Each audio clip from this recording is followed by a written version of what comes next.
Aujourd'hui, on accélère avec Dan Noël qui vient nous parler des défis numériques qui attendent les startups. Bienvenue à l'épisode 27 de l'Accélérateur. L'Accélérateur, le seul podcast francophone qui propulse les résultats de votre entreprise à une vitesse fulgurante. Vous y entendrez des entrevues et des reportages sur l'entrepreneuriat, le social selling et le marketing. Je suis votre hôte, Marco Bernard. Salut tout le monde! Marco Bernard avec vous en ce beau vendredi.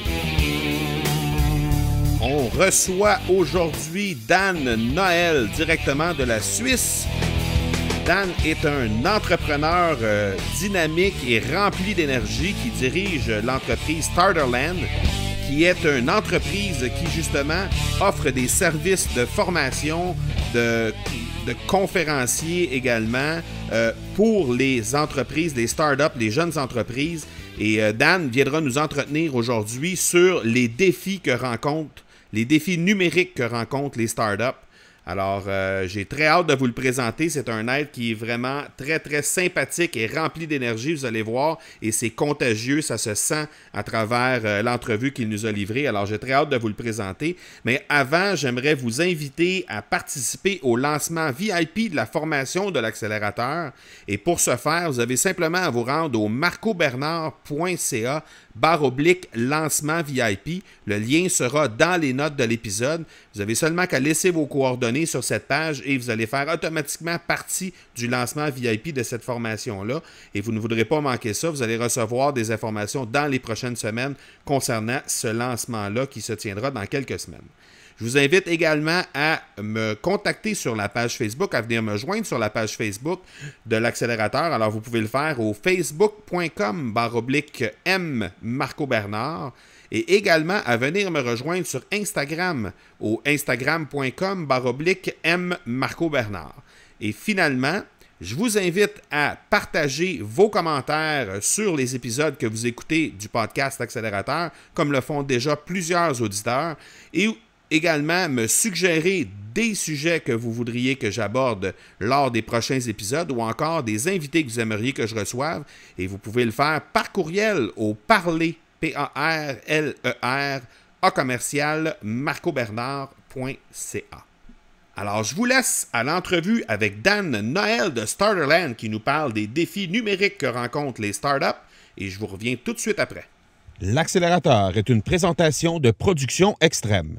Les experts en marketing par l'objet et en production de collections privées pour entreprises. Profitez de la promotion exclusive aux auditeurs de l'Accélérateur au marcobernard.ca/extrême. Alors, on est avec Dan Noël aujourd'hui. Merci beaucoup d'avoir accepté l'invitation, Dan. Merci à toi, c'est un plaisir de participer à ton podcast et puis je suis super excité d'échanger avec des gens et un autre entrepreneur de l'autre côté de l'Atlantique. Voilà.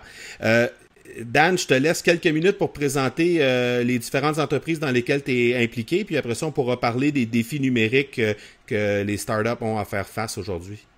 Alors avec plaisir. Alors je vais essayer de résumer un tout petit peu parce que comme tu pourras te rendre compte peut-être dans le cadre de notre discussion, je suis quelqu'un qui aime faire 1500 choses à la fois, un peu hyperactif comme ça, et ça depuis tout petit quoi. Donc en fait moi je me définis comme un serial entrepreneur et un hyperactif du digital. Et puis ça a toujours été le cas. C'est-à-dire que moi j'ai été élevé dans une famille d'entrepreneurs. Donc mon grand-père c'est quelqu'un qui lorsqu'il trouvait pas de chaussures à son pied dans le commerce du coin, hein, il allait simplement il descendait en Italie, depuis la Suisse c'est pas très loin, il allait acheter une paire de chaussures mais il revenait avec des fournisseurs, il trouvait une boutique et il débauchait ma maman, donc sa fille qui travaillait dans un magasin de fringues pour lancer sa propre boutique. Et j'ai toujours été donc baigné dans ce milieu-là. La fibre de l'entrepreneuriat, elle est en moi depuis toujours. Et puis à côté de ça, moi j'ai toujours été absolument passionné depuis tout petit par tout ce qui est digital, électronique à la base. Tu sais, lorsque les jeux vidéo étaient encore, ça ressemblait plus à un Game Boy, un mélange de Game Boy et de montre à quartz. Et ensuite j'ai eu les premiers Commodore 64, ensuite les Amiga pour les plus vieux d'entre nous, on s'en rappellera. Et très rapidement, j'ai eu l'idée de marier ces deux fibres. Et puis, dans les tout premiers, moi j'appelais ça des projets, pas encore des entreprises, mais c'était déjà des premiers embryons d'entrepreneuriat. J'avais avec un copain monté un commerce où on vendait des jeux vidéo dans les écoles. Et puis ensuite, à 14 ans, j'ai créé avec mes parents ma première entreprise qui est un journal d'annonces gratuit, financé par, si tu veux, les annonceurs, avec le phénomène qu'on a fait un numéro, ça nous a coûté 25 000 francs suisses, on a perdu les 25 000 francs, et puis on a appris beaucoup de choses. Et puis voilà, un peu toute ma vie a toujours été jalonnée comme ça. Par contre, il se trouve que peut-être à cause de la pression sociale et mon amour du marketing depuis toujours aussi, j'ai fait des études en marketing management, j'ai un master en marketing management, et puis à la sortie de mon cursus universitaire, on m'avait bien bourré la tête en me disant ce qui est acceptable, parce qu'à l'époque c'était pas aussi cool d'être entrepreneur qu'aujourd'hui, c'était tu connais le truc, le parcours parfait, c'était de trouver la plus grosse entreprise possible, la multinationale, et d'aller devenir un cadre et de faire ton parcours là-dedans.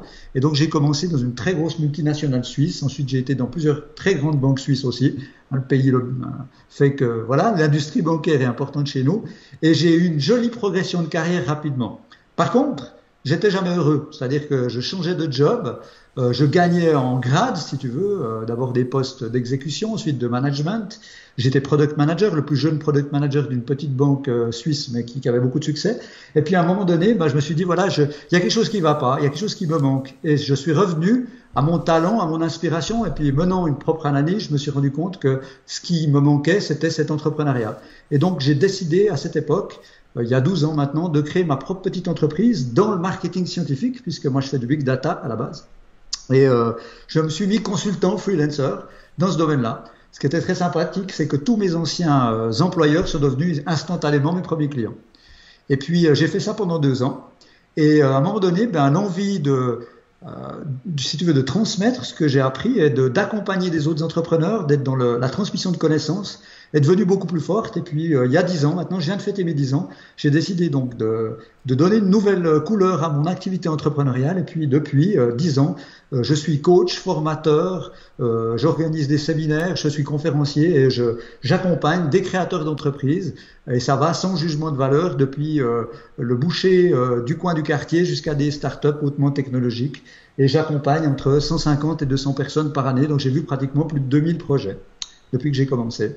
Et c'est devenu ma passion, et j'aime bien écouter ton podcast souvent, et j'entends souvent le terme de passion qui revient.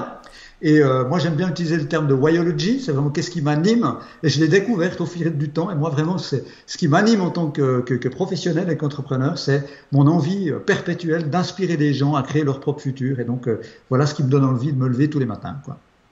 Et c'est cette entreprise-là qui s'appelle Starterland. Exactement. Starterland, si tu veux, c'est une espèce d'aggloméré de toutes ces compétences, de toutes ces expériences. J'ai réuni également une équipe autour de moi, de professionnels du domaine de la finance, du domaine du marketing comme moi, du domaine du juridique.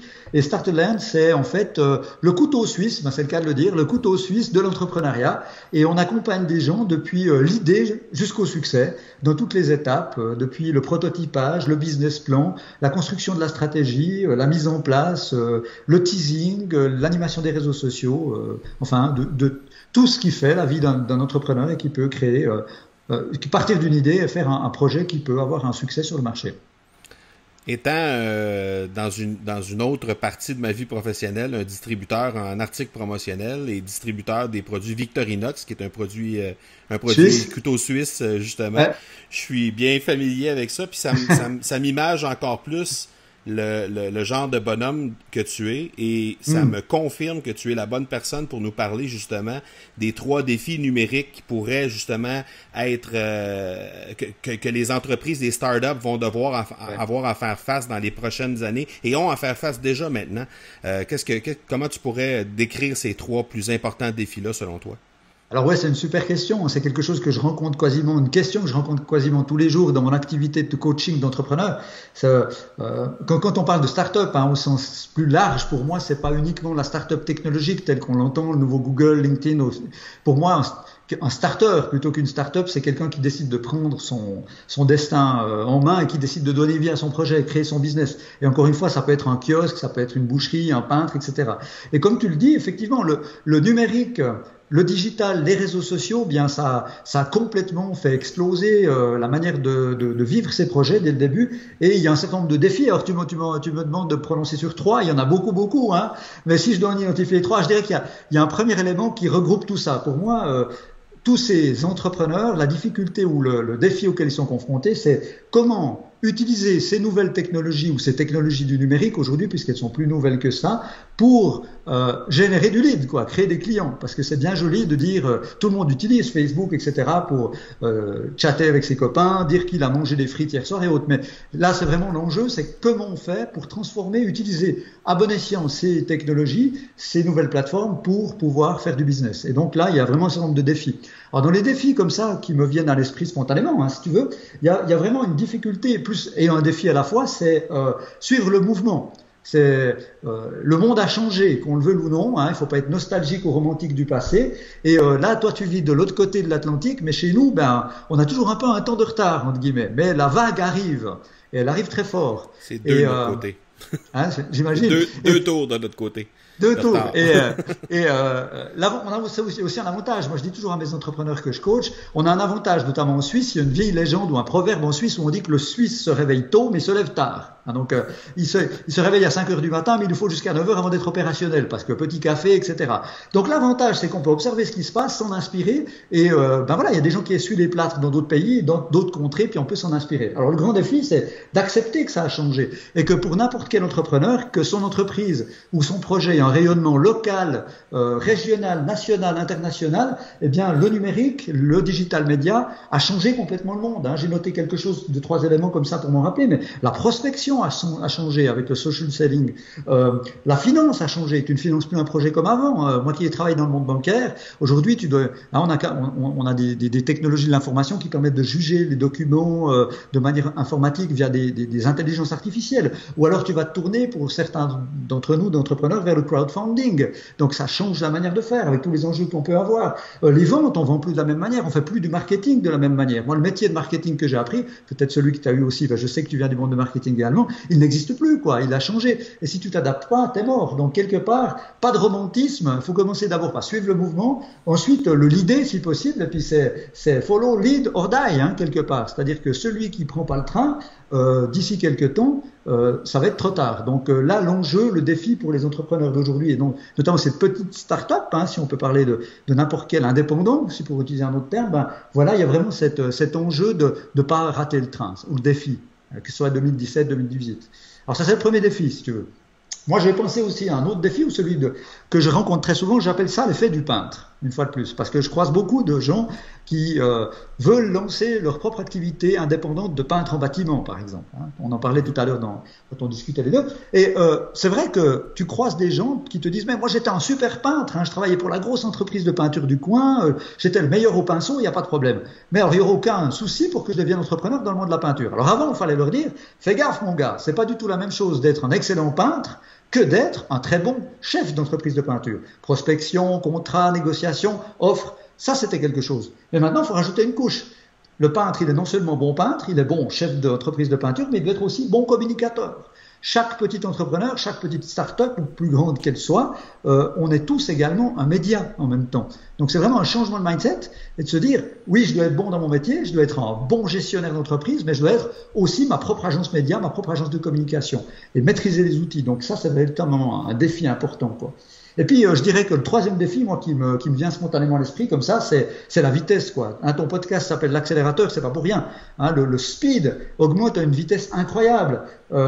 Ce qui marche aujourd'hui, tu trouves une technique qui fonctionne bien. Alors pour prendre un exemple qui sort du monde de l'entrepreneuriat, comme je te disais en préambule, je suis aussi DJ, producteur de musique électronique et patron de ma maison de disques. À un moment donné, sur Facebook, pour donner un exemple, sur ma page, j'avais trouvé une manière d'engager les gens et d'avoir une super relation avec ma communauté, c'était de prendre en photo tous les matins mes chaussettes.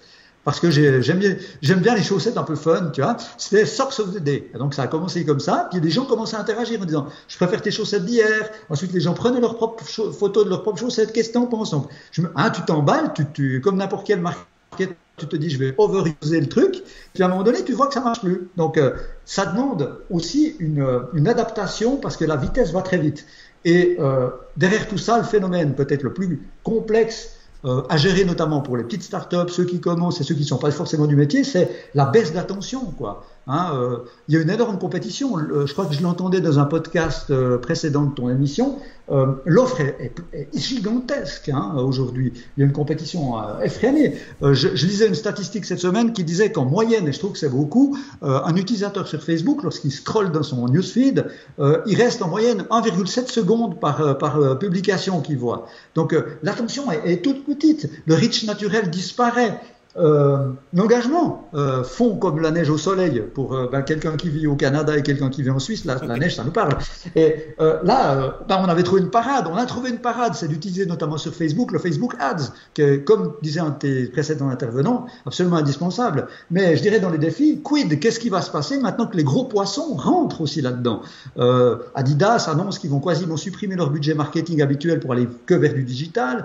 K-Swiss, tu regardes ce qu'il fait avec Gary Vee maintenant, tu te dis, ces gens-là, quand ils vont commencer à mettre des bids sur les publicités, ton Facebook Ads où tu payes $20 pour toucher un nombre relativement important d'internautes, après-demain, ça va peut-être être $100 ou $200. Donc, comment, c'est aussi un défi, c'est prendre en compte cette accélération et puis réussir à surfer sur la vague pour se positionner avant qu'il soit trop tard, quoi. Et d'être dans l'adaptation permanente. Donc, moi, il y a toujours une image qui me vient, c'est qu'il faut devenir soi-même le contenu, pour plus interrompre les gens, comme étant une publicité. C'est la plus grosse erreur que je vois avec ces petits entrepreneurs. Ils prennent les réseaux sociaux, ils en font une plateforme de pub, comme on faisait de la pub avant. Et tu regardes ton film, tu regardes ton match de hockey, ou nous, notre match de foot, et puis tout à coup, en plein milieu, ou ton film blockbuster au cinéma, tu sens que l'entracte arrive, ça te fait chier, je m'excuse du terme, mais voilà. Et donc, du coup, ça va te briser l'expérience et ton message publicitaire va être détruit. Donc, l'idée, comme tu le fais avec le podcast, comme on peut le faire en vidéo, c'est de devenir soi-même le contenu, soi-même l'entertainment, et de réussir à se rendre likeable. Et ça demande des qualités, je dirais, à la fois faut avoir le physique et l'énergie d'un sprinter, mais en même temps, il faut avoir la pertinence, la persistance et la continuité d'un marathonien, quoi. Donc voilà un peu pour moi les trois défis que je verrais comme ça résumés en un minimum de temps, mais évidemment c'est un sujet très complexe. Oui, tout à fait. Tu m'as un peu devancé dans la question que je voulais te poser en rapport avec les nouveaux défis qui vont être à entrevoir dans les prochains mois. Ce que tu disais tantôt sur, par exemple, Adidas qui désirait diriger un peu plus leur truc vers le numérique. Quels sont, selon toi, les défis qui sont à anticiper dans les prochains mois, prochaines années pour ces startups-là, justement, pour avoir une idée de ce qui s'en vient? Alors je pense qu'il y a une première chose qu'il faut vraiment apprécier si on l'a pas encore saisi, c'est que aujourd'hui devenir un entrepreneur ou créer sa start-up, pour prendre un autre terme, c'est devenu hyper à la mode. Donc la concurrence est énorme. Moi je croise de plus en plus des jeunes gens qui avant il y a 5, 6, 10 ans, quand tu les croisais, te disaient moi je rêve de devenir footballeur professionnel, rockstar, chanteur de hip-hop, etc. Aujourd'hui ils voient tous à la télévision dans n'importe quel magazine autre, Elon Musk, Jack Dorsey, Mark Zuckerberg. Donc du coup c'est ça qui est cool.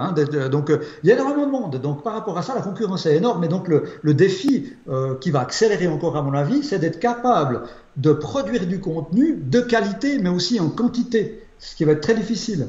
Et par rapport à cette offre énorme, c'est de réussir à faire sa place en proposant du contenu de valeur, c'est-à-dire délivrer de la valeur, faire quelque chose d'utile, quel que soit l'angle que tu choisis, et ça c'est pas forcément évident dans les mentalités. Je sais pas comment ça se passe au Québec ou au Canada, je connais un peu le côté USA parce que une partie de ma famille vit là-bas, mais chez nous en Europe, c'est pas du tout habituel de dire je donne du contenu gratuit. Et quand moi j'ai commencé à écrire un article de blog de 8 à 10 pages, quand j'ai commencé à faire des vidéos, à interagir sur les réseaux sociaux, à répondre à des questions il y a à peu près 3 ans et demi, mon associé, qui est quelqu'un qui a aujourd'hui 72 ans, me disait tu es fou, t'es cinglé, quoi. T'es en train de scier la branche sur laquelle on est assis, quoi. Parce que tu le fais, tu donnes gratuitement du conseil qu'on vend. C'est complètement stupide, t'as décidé de te suicider, quoi. Et en fait, sur la durée et la consistance, je vois qu'aujourd'hui, cette approche m'amène 3 à 4 clients par semaine, parce que ça s'est installé. Et donc, contenu de qualité, régularité, mais aussi la quantité. Et puis alors, dans les nouveaux courants, tu me parlais de défis, de courants, de choses à avoir à l'œil. Moi, ce que je vois arriver, et j'avais beaucoup de plaisir à entendre ton podcast au sujet des podcasts, où tu interviewais quelqu'un qui est actif dans le domaine que j'ai trouvé fort pertinent, c'est que pour moi, je sens que l'audio est en train de prendre une place importante parce que, effectivement, l'audio, il y a un lien plus direct avec les gens. C'est particulier. Tu t'immisces différemment dans leur vie. Moi qui passe pas mal de temps, parce que j'habite dans une région un peu reculée pour aller travailler en ville, je n'écoute plus la radio, je charge mon téléphone de podcast, j'apprends des choses et j'ai l'impression de partager une intimité avec les gens. Hein. Donc la création de la relation d'engagement est beaucoup plus forte. Donc à mon sens, l'audio, le podcast va être quand même une grosse tendance. Par contre, il faut bien le faire. Donc là, il y a aussi un défi important. Il faut avoir quelque chose de qualité à raconter. Tu entres dans le quotidien, ça a toujours été le cas de la radio, quoi, hein, quelque part.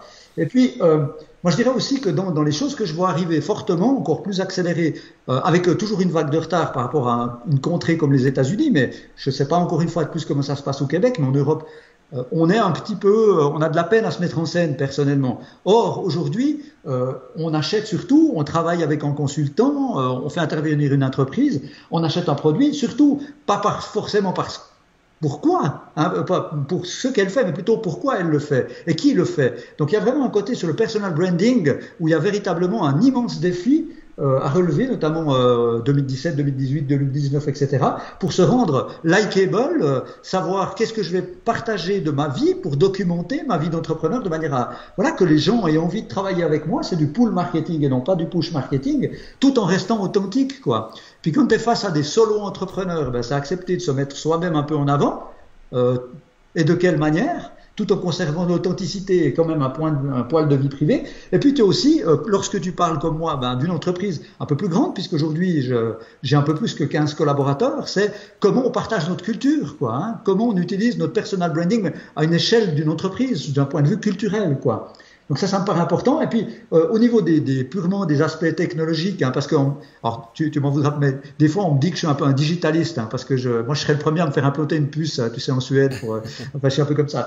J'aime bien tester ce qui est nouveau, mais les contenus live, aussi faire du leverage avec tout ce qui est stories pour partager son backstage, que les gens aient l'impression d'être avec toi, de partager ton quotidien, de partager l'aventure pour que le jour où ils ont besoin de quelqu'un qui fait ce que tu fais, qui pense uniquement à toi. Mais il y a aussi tout ce qui est contenu éphémère au sens large, le potentiel des bots pour tous les gens, hein, qui font du service, qui répondent à des questions, quoi. Est-ce que je peux, moi, dans mon activité de coach en entreprise ou en entrepreneuriat, extraire de la connaissance, hein, de mon cerveau, du cerveau de mes collègues et l'encapsuler dans un bot qui va pouvoir répondre 24 heures sur 24 et qui va faire un scale que je ne pourrais pas faire seul, ou moi et mon équipe. Et puis si on voit encore un peu plus loin, il y a vraiment cette question moi qui suis un formateur et je sais que tu t'intéresses au domaine de la formation, quel va être l'impact de la réalité virtuelle lorsqu'elle va rentrer à fond dans nos ménages, lorsque les coûts des équipements et la taille des équipements vont baisser. Donc là, il faut rester à l'affût et puis il faut suivre le temps, prendre un coup d'avance, mais ne pas être non plus trop précurseur, parce que sinon tu es taxé de fou furieux, visionnaire autre. Et puis vraiment, derrière tout ça, il y a vraiment ce switch de passer du statut où effectivement j'écoute mes clients, ils ont des besoins, je leur délivre de la valeur, d'abord gratuitement dans la grande majorité des cas, pour ensuite pouvoir créer une relation et espérer pouvoir faire du business derrière. Et ça, c'est vraiment un courant qui a commencé, et qui va s'installer dans la durée. Et l'immense avantage, c'est que par rapport à ce qu'on a vécu dans d'autres temps, eh bien, on a accès à une technologie fantastique avec lesquelles on peut interagir, développer une communauté, échanger, engager, partager pour des fractions de coûts de ce qu'on faisait lorsque j'étais, par exemple, dans une grande entreprise comme Nestlé, et que la moindre ciblage nous coûtait des centaines de milliers de francs suisses, quoi. Ouais, tout à fait. En quelques mots, selon toi, comment les entrepreneurs, les jeunes entrepreneurs, les startups, peuvent-elles parvenir à surmonter ces défis-là, l'ensemble des défis qui sont présents aujourd'hui et aussi les défis qui sont à venir, selon toi? Est-ce que tu as quelques conseils à leur livrer qui pourraient faire en sorte, qui pourraient justement les aider à surmonter ça le plus rapidement possible? Ouais, alors c'est plutôt des conseils pratiques entre guillemets, puisque en fait c'est quelque chose que j'échange quasiment tous les jours avec les gens que je peux côtoyer. Déjà ce qu'il faut faire lorsque tu es un jeune créateur, plus ou moins jeune de créateur de start-up, en tout cas une nouvelle pousse, une nouvelle entreprise, c'est te dire il faut prendre conscience que faut pas avoir peur, que ça bouge tous les jours, qu'il va falloir continuer d'évoluer et que oui, pour pouvoir surmonter ces difficultés, il faut être prêt à remettre l'ouvrage sur le métier, être capable à modifier ta stratégie, être curieux, quoi, rester ouvert, être passionné, je crois que tu l'as dit de nombreuses fois dans le podcast aussi avec tes invités, être passionné non seulement par ton métier de base, ce que tu vas faire, c'est ton business, ton core business, mais aussi par tout ce qu'il y a autour, le monde des médias digitaux, etc. Parce que ça fait partie de ta mission d'entrepreneur, ça fait partie de la boîte à outils. Et puis, de pas rester dans le do, hein, comme on dit en anglais, mais aussi d'aller vers le talk, quoi, d'être capable de franchir et de se dire, ok, j'ai des choses à dire et je ne me gêne pas, je vais vers cette capacité aussi à transmettre et à faire parler de moi. Et puis, je dirais que surmonter, c'est aussi ne pas vouloir, un peu à la manière, tu sais, de l'arrosoir, en mettre un petit peu partout comme ça, mais de commencer petit en se disant, je commence par une plateforme et d'aller plutôt travailler plutôt dans la profondeur que la largeur. Hein. Tu fais du podcast, tu vas au fond du podcast. Tu veux faire du YouTube, tu vas jusqu'au fond de ton idée et tu vas essayer d'être le meilleur dans le podcast. Donc, vraiment pour surmonter, essayer d'aller au fond des choses, ne pas saupoudrer comme ça et de faire un peu de tout mal. Et surtout d'être consistant et persistant dans la durée. Puis je dirais aussi que on peut pas être bon dans tout ce qu'on fait, on a tous des talents, et puis il vaut mieux capitaliser sur tes talents, et puis soit abandonner ce que tu sais pas faire, ou soit le sous-traiter, quoi. Je crois qu'il faut être honnête, et chacun son job, chacun ses talents, et la bonne responsabilité, une bonne manière de surmonter ces difficultés, c'est aussi de savoir se faire aider lorsqu'il y a besoin, quoi. Exactement. Dans l'accélérateur, tu dis que tu as écouté quelques épisodes qui ont été publiés récemment. On partage toujours un truc d'accélération sur le sujet dont on parle aujourd'hui. Je t'inviterais à nous révéler ton astuce numéro 1 sur justement la façon d'accélérer la résolution de problèmes, de défis que les entrepreneurs startups peuvent rencontrer. Alors, je dirais que par rapport à ces défis, parce que tu me posais la question, hein, on en a discuté un tout petit peu avant l'entretien, tu disais, mais comment est-ce qu'on peut essayer d'anticiper les défis, hein, etc., les prévoir? Je crois que c'est une illusion, c'est-à-dire que ça va tellement vite qu'on sait pas demain matin qu'est-ce que ce sera. Est-ce que ce sera une nouvelle émanation d'une nouvelle plateforme? Tout change à une vitesse grand V. Donc, mon truc, c'est effectivement de rester curieux, de se remettre en question, de savoir s'inspirer, de rester passionné, comme je le disais tout à l'heure, par son action d'entrepreneur, mais aussi par tout ce qui tourne autour de la connaissance. Et puis, l'accès à la connaissance n'a jamais été aussi facile et bon marché. Donc, je dirais que les trucs, c'est, YouTube, c'est ton meilleur ami, iTunes aussi pour les podcasts, de faire ses recherches, de prendre du temps, c'est-à-dire de booker dans son agenda des plages dans lesquelles tu continues en tant qu'entrepreneur de te cultiver. Alors ça peut être sur le mindset de l'entrepreneuriat, ça peut être sur des outils précis, sur les réseaux sociaux, sur des concepts de marketing. Faut en profiter, quoi. Écouter des podcasts en voiture plutôt que d'écouter des choses qui sont parfois un peu bêtes, de lire des blogs, YouTube, de participer à des conférences, des séminaires, de suivre des cours online. Il y a des trucs absolument géniaux que tu peux trouver. Et puis je dirais surtout la clé, c'est oser, tester, exécuter, parce que faire des belles théories, il n'y a rien qui déplace la meilleure chose, c'est toujours de mettre les mains dans le cambouis, quoi, d'aller faire pour de vrai, de se tromper, d'apprendre de ce que tu as fait, puis de recommencer surtout, quoi. Donc il y a vraiment de ça. Je dirais que la clé de tout ça, c'est l'empathie, quoi.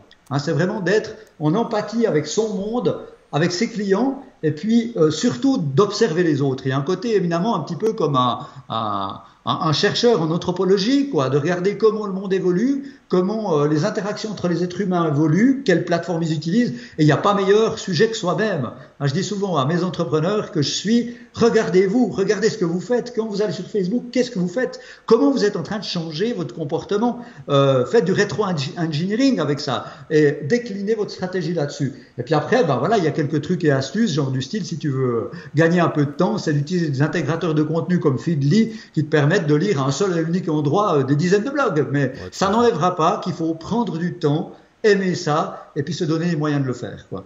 Exactement. As-tu un endroit en particulier ou deux, trois endroits où tu vas chercher tes ressources, ton inspiration?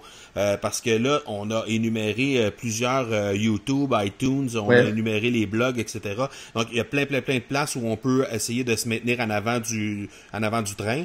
Est-ce qu'il y a des ressources, des inspirations que tu aimerais partager, outre Starterland, évidemment, qui est un blog qui est vraiment dynamique et que je vais partager dans les notes de l'épisode, mais est-ce qu'il y a des ressources ou des inspirations que tu voudrais partager avec les auditeurs?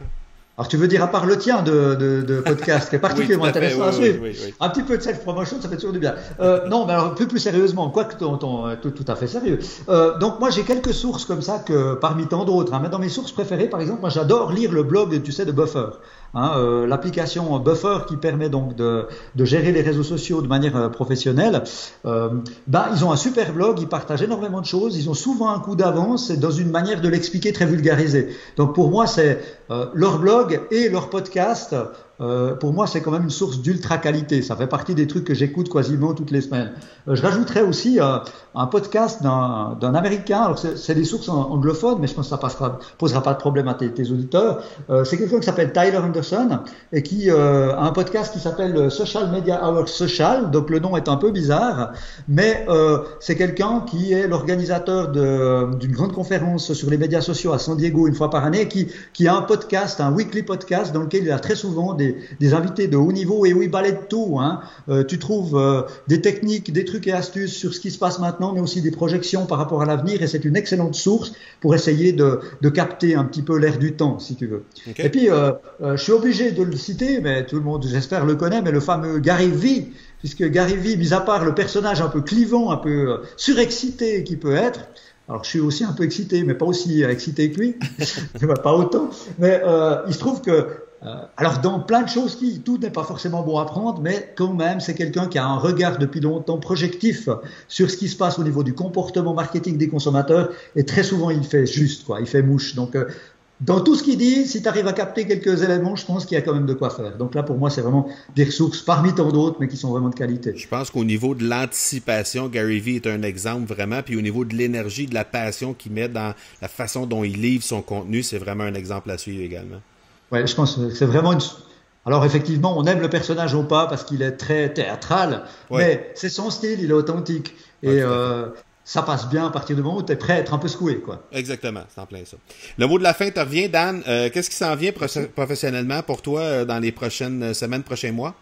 Alors, si je fais abstraction de continuer d'animer un Starterland et de travailler sur les projets mandats que j'ai quelques projets spécifiques sur lesquels je travaille depuis un bon moment et qui sont en train de se concrétiser. Et notamment un gros projet, moi, qui me tient très, très à cœur, c'est, je suis en train de terminer la relecture du manuscrit de mon premier livre au sujet de l'entrepreneuriat. Et l'idée, c'est de tout balayer depuis l'état d'esprit, l'idée, toutes les étapes ensuite qui vont jusqu'au succès. Et c'est un peu, si tu veux, le cumulé de mon expérience de 10 ans moi-même de création d'entreprise, puisque on a parlé que de Starterland, mais en fait aujourd'hui j'ai plusieurs projets. On pourrait dire que j'ai 5 ou 6 entreprises qui vont fonctionner en parallèle: formation, gestion financière, marketing, entrepreneurship. Donc j'avais envie de partager ça dans un ouvrage, un bouquin.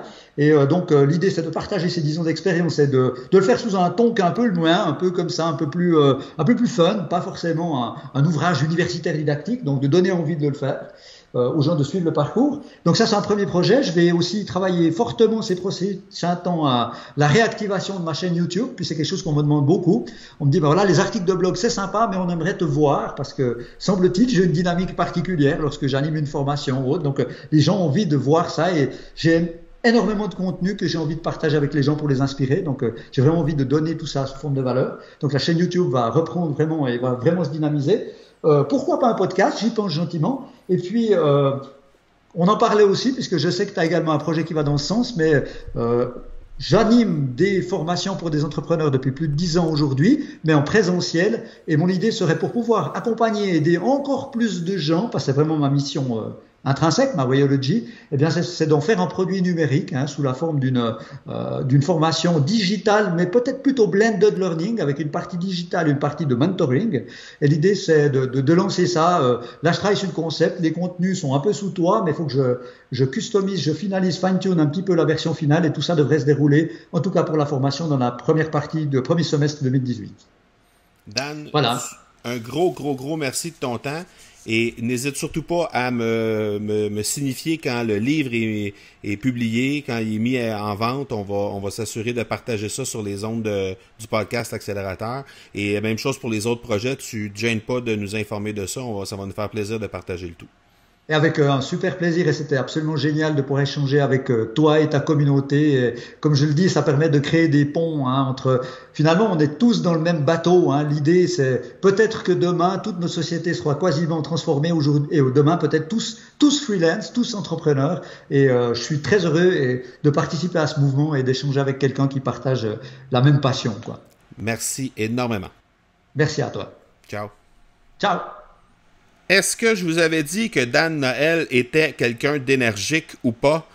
Merci énormément, Dan, de ton temps et de ta disponibilité, de ta générosité. Il nous a livré un contenu vraiment incroyable. J'étais quasiment essoufflé pour lui.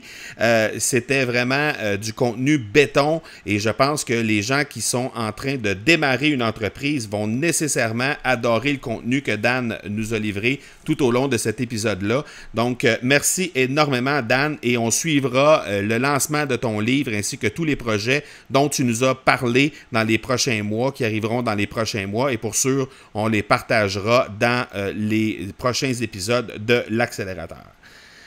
Alors, je vous invite finalement, en terminant, à vous inscrire pour le lancement VIP de la formation L'Accélérateur. Vous pouvez le faire au marcobernard.ca/lancement VIP et simplement laisser vos coordonnées directement sur cette page-là. Et n'hésitez surtout pas à venir échanger avec moi sur ma page Facebook au facebook.com/m-marcobernard ou encore sur Instagram au instagram.com/m-marcobernard. Vous pouvez toujours me rejoindre également par courriel au parler, PARLER, commercial, marcobernard.ca. Voilà donc qui termine notre épisode 27. Je vous donne rendez-vous dans quelques jours pour l'épisode 28. D'ici là, soyez bons, soyez sages et je vous dis ciao!